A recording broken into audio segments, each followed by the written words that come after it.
현호정 부총리, 제 말 잘 들으시고 그냥 예, 아니요 답변하시면 되겠습니다.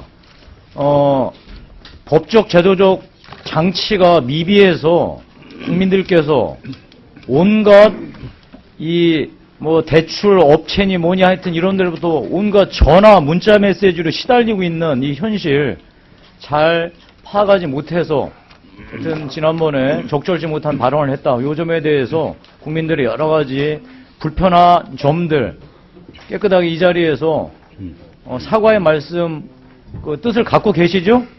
앞서 예, 갖고 계시죠? 예, 그렇습니다. 예, 좋습니다. 예. 앞으로 다시는 국민들께서 이런 불편 겪지 않도록 경제 수장으로서 모든 제도적, 법적 정비를 해나가실 총 책임자이시거든요. 그 일을 해나가실 거죠? 예, 좋습니다. 앞으로 예. 수습뿐만 아니라 제도적으로 재발을 방지하도록 노력하겠습니다. 알겠습니다.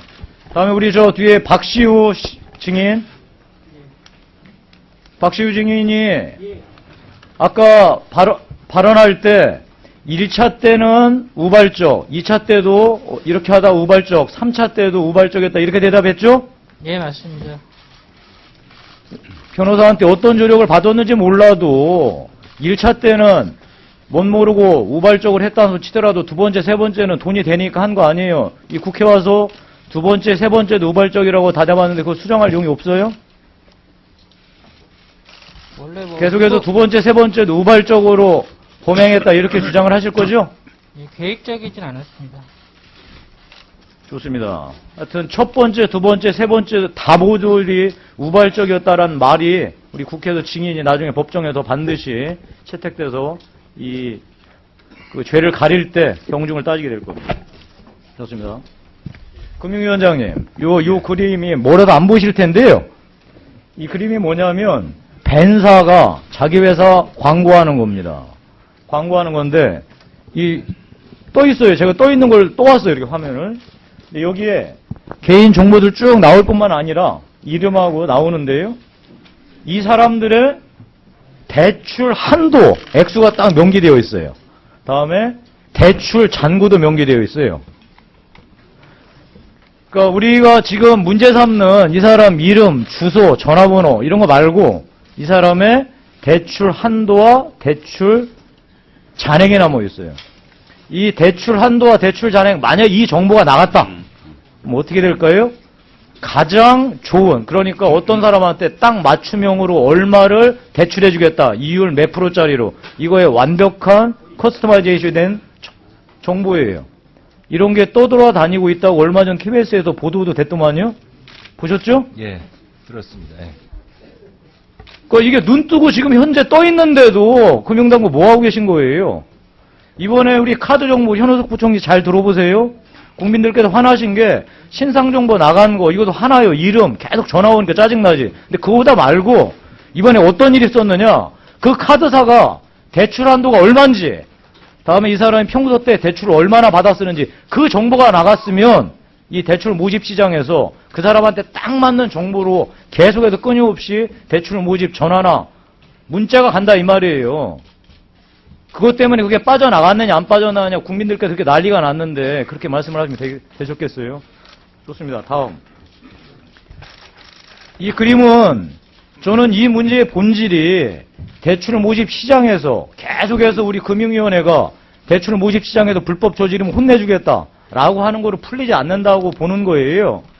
여기에서 금융회사가 대출 모집 법인이나 개인들한테 모집인들한테 대출 모집을 외주를 주죠. 그리고 거기서 수수료를 받아요. 이 수수료 시장이 한 1년에 6,700억 정도잖아요. 근데 원래 이렇게만 해야 되는데 현장에서는 이렇게 안 해요. 이 대출 모집 법인이 다시 다시 외주를 주는 거야. 다시 외주를.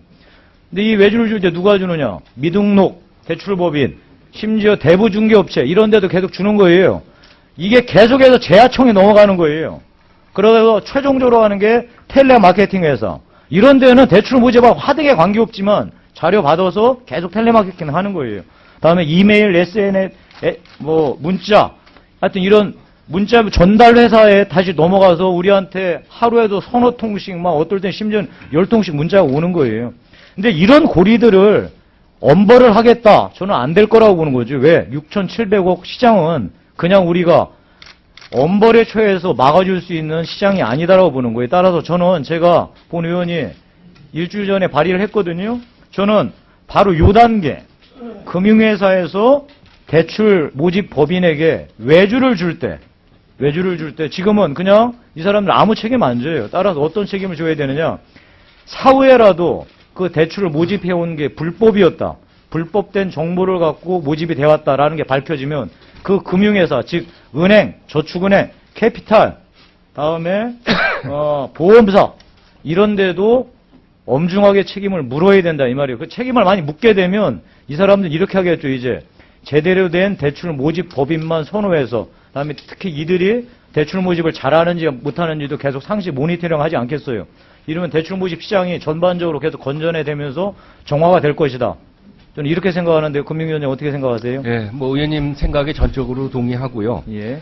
지난번 금융위원회에서 그래서 저희가 임시금융위원회를 열어서 그 대출 모집인이 대출을 가져올 때는 그 적법성 여부를 그 금융회사가 확인하도록 했습니다. 알겠습니다. 확인하도록 하는 거를 예. 그냥 아니라 이제 법으로 하자고요. 다음에 확인 절차를 제대로 지키지 않으면 그렇습니다. 형벌을 가합시다. 관리대장도 만들고요. 좋습니다. 관리 그런데 책임도 저희가 물을 문제는 겁니다. 우리가 이 대출 모집 시장이 이렇게 사실 비정상으로 돌아가고 있었음에도 불구하고 금융감독원은 2012년도에를 마지막으로 안 했어요. 실태조사를. 맞습니까? 금융감독원장? 네. 안 했죠. 그러니 그때 2012년도에 감독했을 때 이런 일이 버젓이 벌어지고 있는 거예요. HK저축은행으로부터 이제 대출 모집 외주를 받은 여기는 뭐 등록 대출 모집 법인이에요. 근데 이런 데가 자기가 하는 게 아니고 다시 외주를 줍니다. 대부 중개업체, 무등록업체. 그것도 하나만 주는 게 아니라 26개한테 나눠. 근데 이런 것들을 이제 금융감독원이 2012년도에 지정했는데 그 이후에 이제 이런 것을 마무리할게요.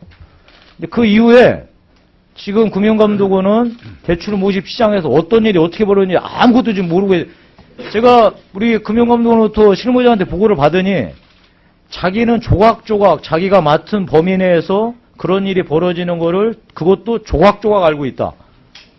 그래서 전반적인 상황이 어떻게 돌아가는지 모른다. 이런 말을 해요. 제가 국민들께서 아마 다 아실 거예요. 예전에 우리 피라미드 조직 있잖아요. 그럼 거기 자석료 팔았잖아요. 지금 자석료가 아니라 대출 모집합니다. 대출 모집을 팔아요. 자석료를 안 팔고. 그런 거 있다고 보고 받아보셨어요? 뭐 얘기는 들었습니다. 예. 그렇죠. 그래서 이제 이런 거를 우리가 잡아냅시다. 근데 잡아내려면 그 안에도 깨끗하게 정화해야 되지. 아까 얘기한 대로 근본 원인, 초장부터 금융회사에 책임을 묻는 이런 제도를 우리가 빨리 도입해야지 된다고 생각을 합니다. 동의하시죠, 두 분 다? 예. 네, 동의합니다. 예, 좋습니다. 이상입니다. 예, 수고하셨습니다. 다음은 김기준 위원님 질의해 주시기 바랍니다.